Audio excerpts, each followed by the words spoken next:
Tai Arūnai, mes praėjom 2 valandų konsultaciją ir pasidalink, prašau, trumpai, su kuo atėjai į konsultaciją ir su kuo dabar išeini. O tą skirtumą palygink, ar vertėjo čia tas 2 valandas būti.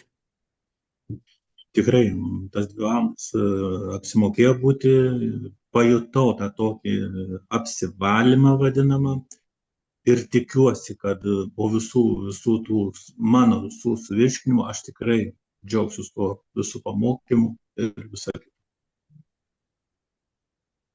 Nu ir puiku. Ir sakyk, kaip keitėsi būsena tavo atėjus, kokia būsena ir kas dabar. Va čia, kaip mes kalbėjom, tai vidiniai zonoje, ar ne, koks pokytis, kaip galėtum jį apibūdinti.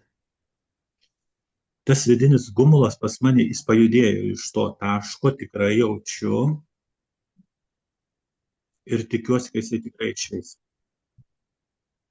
Nuostabu, aš tau linkiu tikrai nuostabaus išsilaisvinimo, nu, svarbiausiai nesustoti tame kelyje, kurį jau pradėjai. Ačiū tau. Ačiū Jums.